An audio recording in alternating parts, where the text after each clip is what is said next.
आस्था की आड़ में करोड़ रुपए की जमीन का किया जा रहा है अवैध अतिक्रमण। पूर्व पार्षद रामबाबू ने यह आरोप लगाया है। बताया कि मुझे ब्लैकमेल कहने वाले अपने अंदर झांक कर देखें। अगर मैं जनता की हित की लड़ाई लड़ने में ब्लैकमेल कहलाता हूं तो मुझे कोई ऐतराज़ नहीं। मैं जनहित से जुड़े हुए मुद्दों के आधार पर जनता की समस्याओं को लेकर लड़ाई लड़ रहा हूं। नजूल नीति के खिलाफ जो जनता को 50 वर्ग मीटर का लाभ मिला है वे मेरी ही देन है। नगर निगम में आखिरी बोर्ड की बैठक कराई गई थी जिसमें कुछ अपने लोगों को फायदा पहुंचाया गया था। इसका विरोध कर दोबारा बोर्ड की बैठक करने में माननीय हाईकोर्ट द्वारा मेरी ही याचिका पर दोबारा बोर्ड की बैठक करने के आदेश। जनता के हित की लड़ाई लड़ना यही ब्लैकमेलिंग है।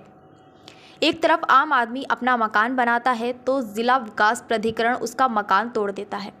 दूसरी तरफ बगैर नक्शे के नगर निगम में इतनी बड़ी बिल्डिंग खड़ी कर देना, जिसका मैंने विरोध कर कानूनी कार्यवाही अमल में ली, ये भी एक आम आदमी की लड़ाई थी। क्योंकि अगर कोई आम आदमी मकान बनाता है तो उसके लिए नगर निगम विकास प्राधिकरण बगैर नक्शे का नाम लेकर उसके मकान को ध्वस्त कर देता है। एक सरकारी बिल्डिंग बगैर नक्शे के बनती है और उसके खिलाफ कोई कार्यवाही नहीं हो, ये कहाँ का इंसाफ है। अगर उसके खिलाफ आवाज़ उठाना और नियम के द्वारा काम करना ये ब्लैकमेलिंग करने के दायरे में आता है तो कोई ऐतराज़ नहीं है। क्योंकि मैं जनता की आवाज़ और जनता को इंसाफ दिलाने के लिए ये लड़ाई लड़ रहा हूँ। उसी कड़ी में ऐसे भूमाफिया जो कैपी गंगवार जैसा है, भूमाफिया है जो लोगों को ब्लैकमेल कर लोगों से पैसा ऐंठने का काम करता है। सरकारी एवं पुलिस विभाग के लोगों से भी इसने पैसा लूटा है। आइए पूरा मामला क्या है सुनते हैं पूर्व सांसद रामबाबू से। मानहानि का मुकदमा डालूंगा इसके ऊपर। 1 करोड़ रुपए की मानहानि जो मेरे जो कहते हैं समाज के हक में मैं लड़ाई लड़ रहा हूँ, इससे तो आम पब्लिक जो कहते हैं अन्याय जुर्म शोषण अन्याय के खिलाफ जो लड़ने की कहते हैं सोचेंगे उनका मनोबल टूटेगा। लेकिन मेरा मनोबल टूटने वाला नहीं है। मैं जैसे व्यापारों का ये नहीं पता कितने लोगों को भुगत चुका हूँ। उत्तर प्रदेश से भागकर आया हुआ केपी गंगवार जो खुद सरकारी जमीन पर कब्जा करके बैठा हुआ भदईपुरे के अंदर, इसके द्वारा एक नहीं बल्कि अनेकों मुकदमे दर्ज हैं विभिन्न मामलों में। ठीक है, अगर मेरे द्वारा मान लीजिए कहीं पर सरकारी ज़मीन पर कब्जा हो रहा है, अगर उस कब्जे को रुकवा कर प्रशासन को अवगत करा कर रुकवाया जा रहा है, सरकार की संपत्ति खुदबुद होने से बचाई जा रही है, तो अगर इसे ब्लैकमेल कहते हैं तो मुझे कोई ऐतराज़ नहीं है।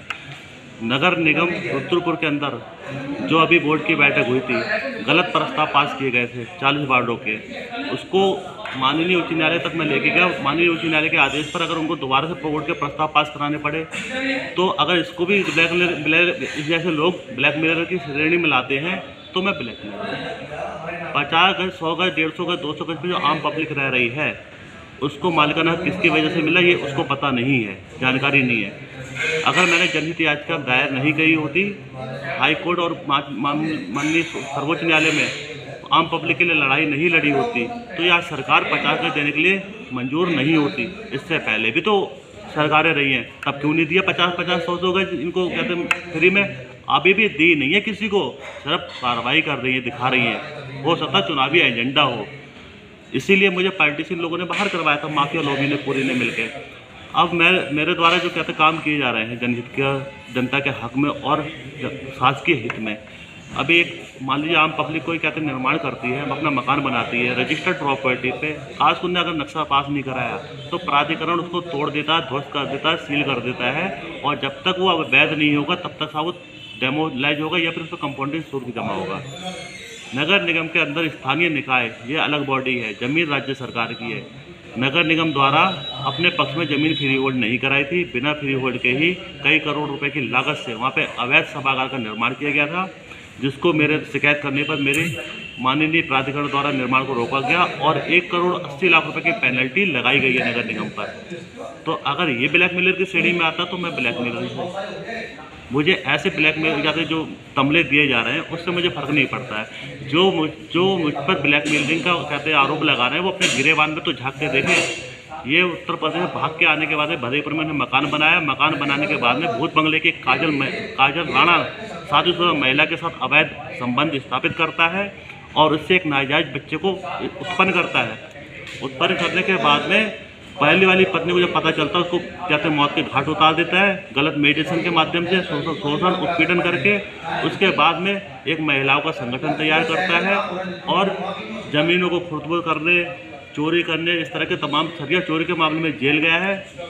कई ज़मीनों को अपने कहते हैं ज़मीनें बताकर सरकारी ज़मीन को अपनी बताकर कईयों को ये बेवकूफ़ बनाकर लोगों से पैसे ऐंठ चुका है। और जो मेरे द्वारा जो कहते हैं अभी प्रेस नोट जारी किया गया, उसके अंदर एक एग्रीमेंट को संलग्न किया गया है एक साक्ष्य के तौर पर। इस तरह के और भी कई मामले इसके 1 दर्जन से ज़्यादा रमपुरा चौकी के अंदर इसके खिलाफ तहरीरें पड़ी हुई हैं, लंबित जांच चल रही है जिनके अंदर, और कुछ मुकदमे इसके खिलाफ थाना कोतवाली रुद्रपुर में दर्ज है। इसके साथ साथ आसपास की जो थाना चौकी हैं, जनपद हैं, उनमें भी मुकदमे दर्ज हो रखे हैं। ऐसे लोगों के आरोपों से मुझे क्या फ़र्क पड़ रहा है? मैं तो